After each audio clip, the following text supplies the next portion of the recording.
The strange order. I've been working as a courier for a couple of years now. It's not exactly a prestigious job, but it's stable.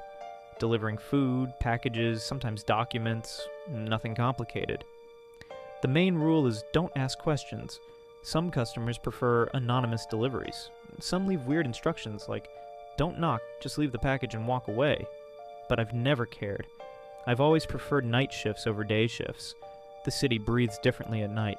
Traffic lights blink into emptiness, the occasional car speeds through deserted streets, and fewer windows glow in apartment buildings. Sometimes, I pass other couriers. Just a quick nod, a glance exchanged between exhausted workers. Hang in there, bro, shift's almost over. Tonight felt just like any other. I was already counting the minutes until the end of my shift when a new order came in. Something strange about the order. I glanced at my phone. Out of habit, I expected something like sushi, 2 portions, extra wasabi. Instead, the sender field was completely blank.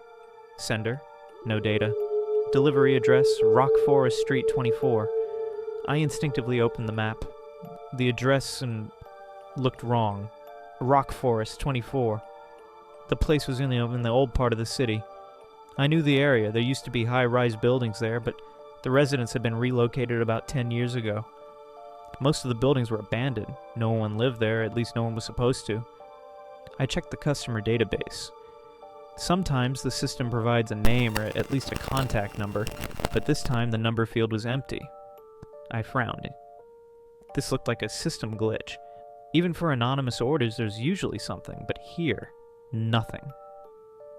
At that moment, a notification popped up on my screen. Order has already been paid. Please confirm delivery. The money was already in my account. Usually I decline orders like this. No contacts, no information, no thanks. But something about this one caught my attention. Maybe just curiosity. Maybe plain greed. The order had been paid very well. I shrugged. One last delivery, and then home. With that thought, I headed to the warehouse to pick up the package. Rewarded the first ominous sign. I pulled up to the warehouse, turned off the engine, and stepped out of the car. The night shift was nearly over, and the building had that usual drowsy atmosphere. A few couriers sat idly in the waiting area, one scrolling through his phone, another staring at the ceiling, yawning. I walked up to the pickup counter. Behind the glass sat Michael, the guy who had worked in the warehouse longer than anyone. He was the kind of person who always knew everything, who ordered what, where it was going, and who was delivering it. Got anything for me? I asked. Michael nodded, lazily turned around, and started rummaging through a pile of packages behind him. After a few seconds, he pulled out a small black package. The first thing that struck me, it was completely sealed. Delivery packages usually have logos, shipping labels, or order details, but this one was totally blank. Just smooth, featureless black plastic. Michael placed it on the counter and slid it toward me. Who placed the order? I asked. He frowned, typed something into the computer, then shrugged. Huh. Hell if I know. What do you mean? Well, it was just here, no one brought it in. It was just sitting on the shelf. I glanced at him, then at the package. Inside, something solid and heavy shifted slightly. Maybe it's a mistake? Michael shrugged again. It's paid for. That means it's yours. I looked at the label on the package. Just an address, no name. And below the address, a short note. Do not look inside. Something's not right. A cold sensation crept through my stomach. Do not look inside. Who writes something like that? Customers usually leave standard instructions. Call before delivery. Leave at the door. Hand it over personally. But this? I instinctively turned the package over, hoping to find more information. Nothing. So I decided to call the customer. I opened the app and tapped the number. Call failed. Tried again.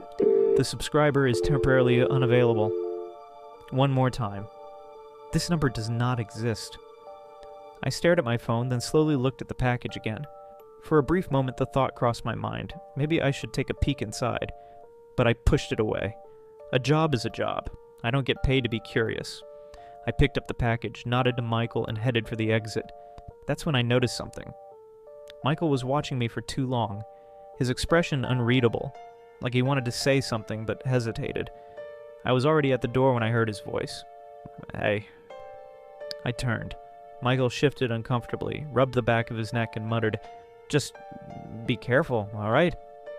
I smirked like his words were ridiculous, but for some reason, I felt even worse.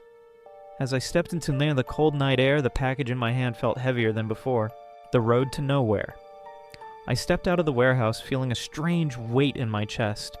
Maybe it was the package. Maybe it was Michael's words sticking in my head more than I wanted to admit.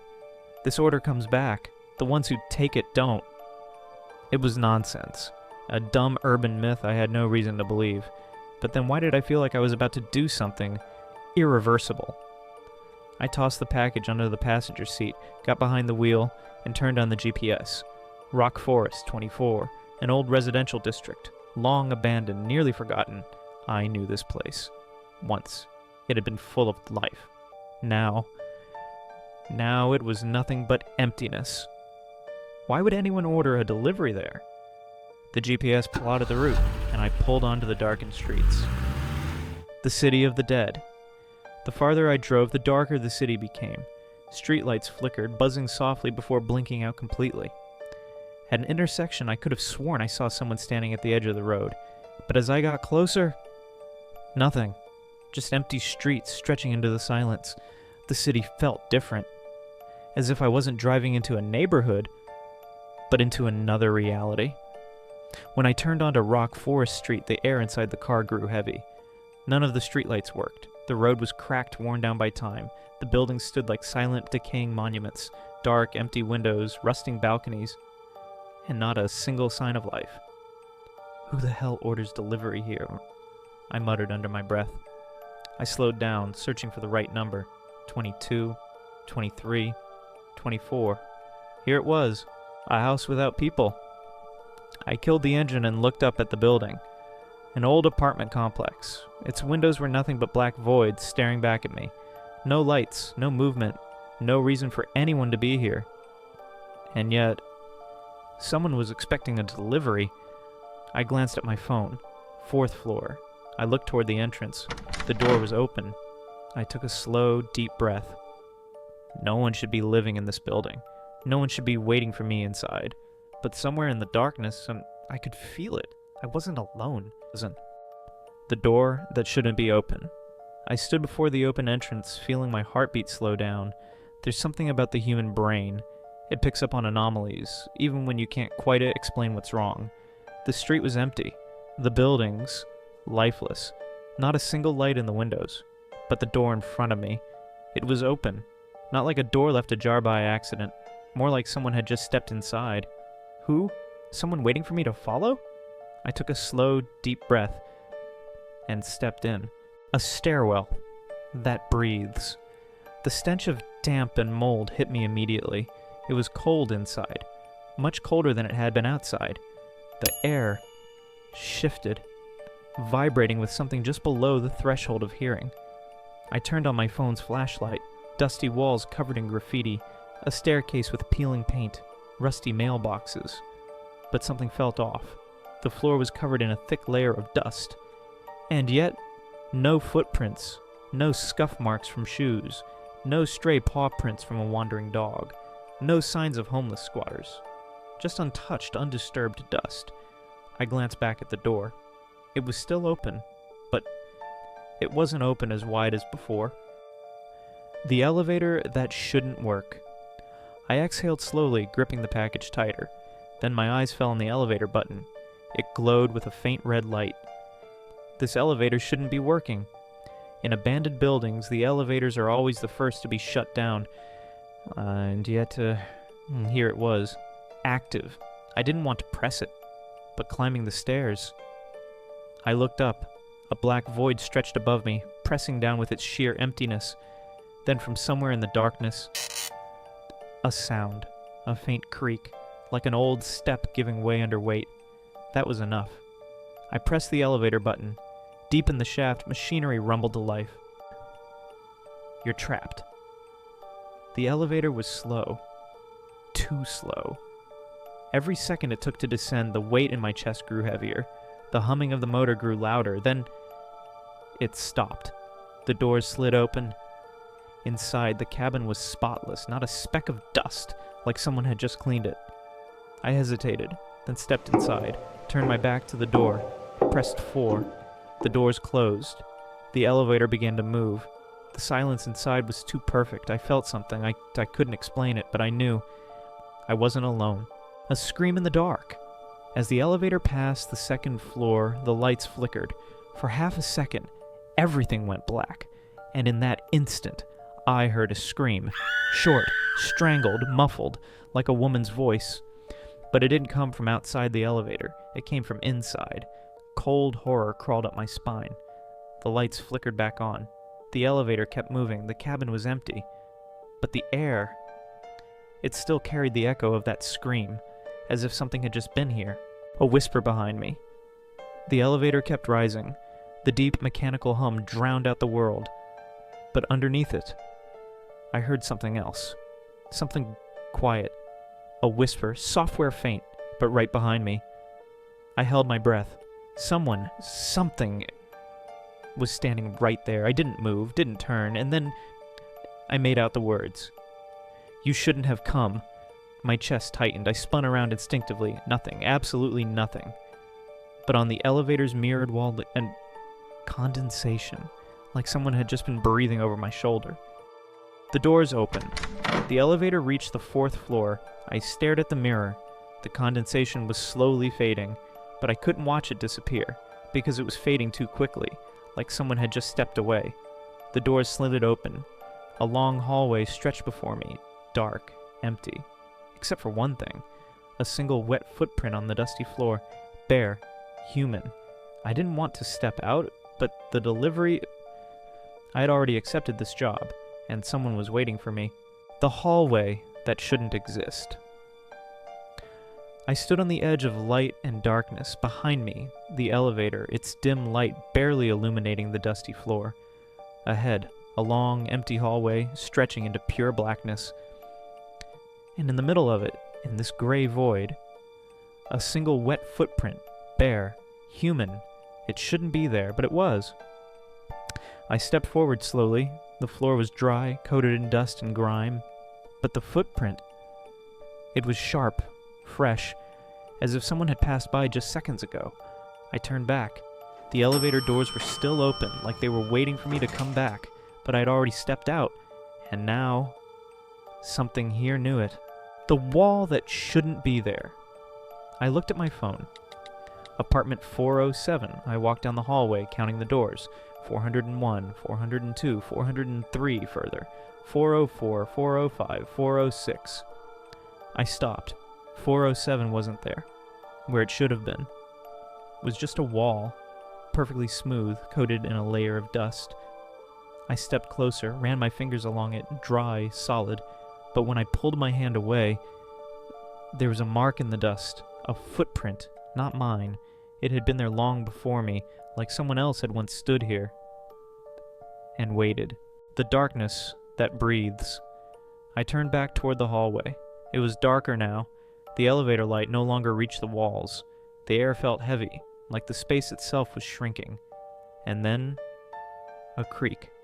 Behind me. I froze. Somewhere in the darkness, a door had opened.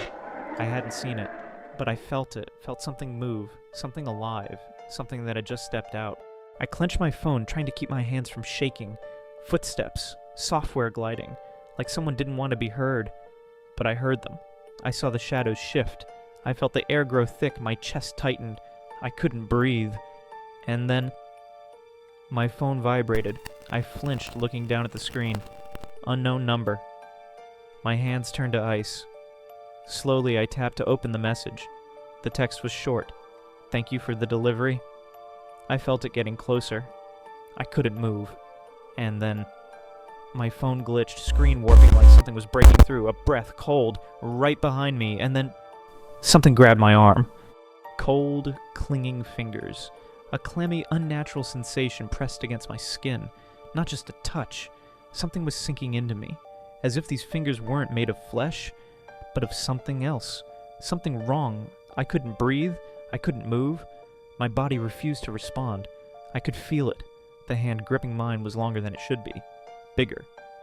I tried to exhale, but no sound came out, and then it spoke. It knows my name. Thank you for the delivery, Charles. I never told it my name, but it knew. I left no personal data, but it knew. Its fingers tightened, pressing into my skin, not squeezing, feeling, exploring the bones beneath my flesh, as if it was seeing me with its hands.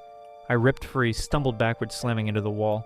My flashlight jerked in my grip, illuminating the space in front of me. But there was nothing. I was standing in an empty hallway, alone. And yet, my skin still remembered the touch. I wasn't alone. The world begins to break. I took a step back, holding my phone up, but my screen was glitching, static, distorted lines. And then I saw something, the reflection of the hallway. But it wasn't the same as reality. In the reflection, I wasn't alone.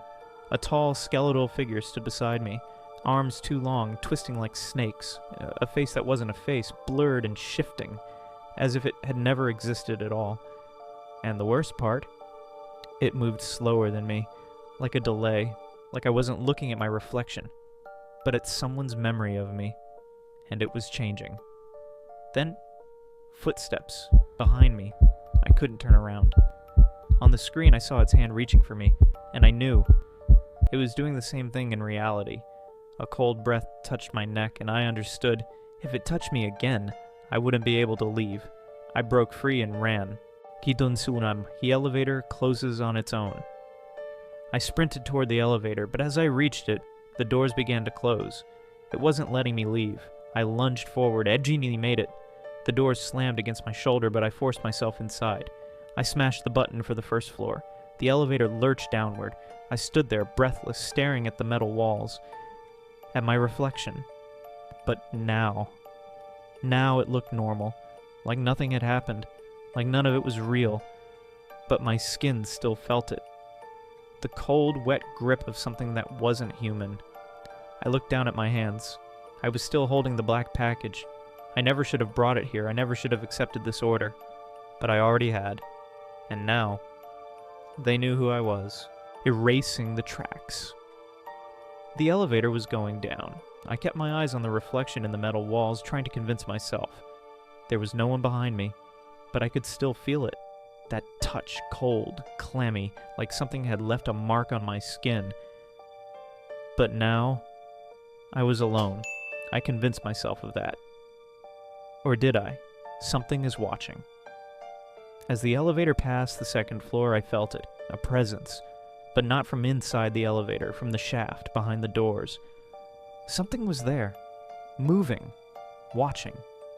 The elevator passed the first floor. My heartbeat pounded in my chest. I didn't know what would be waiting when the doors opened, but I knew one thing. I couldn't stay here.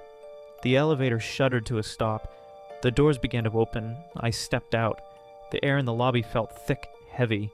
The door to the street was open. That was wrong. I hadn't left it open. It had been slightly ajar when I arrived, but not wide open now. It was waiting for me, like the elevator, like the hallway, like this entire night. I ran outside. The cold air burned my lungs, but I didn't feel relief. I only felt one thing. I had to get away.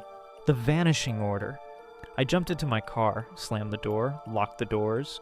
The package lay on the passenger seat. I grabbed my phone, opened the app. The order should be there. It had to be there, but it wasn't. Like I had never accepted it. Like I had never come here. But I had. I was here, and I felt it. Something else had been here with me.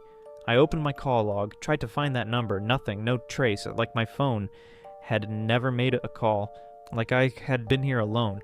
But I knew I wasn't. The final call.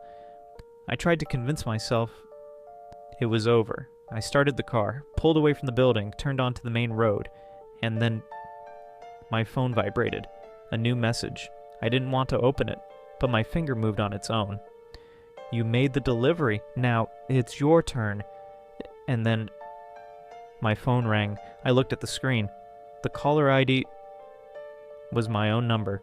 The call that shouldn't exist. My phone rang. I didn't want to answer, but my finger pressed the screen on its own. Hello? Static. A dull, muted white noise. like someone was speaking through a wall of distortion. And then, I heard myself, my own voice. "You made the delivery. Now you have to pass it on." I froze. The voice was mine, but not quite. It sounded hollow, like my voice was coming from inside a sealed box, or from inside the package. The package returns. I slowly lowered my phone. The package. It was still on the passenger seat, but when I lifted my eyes, it was gone. I blinked. It was back.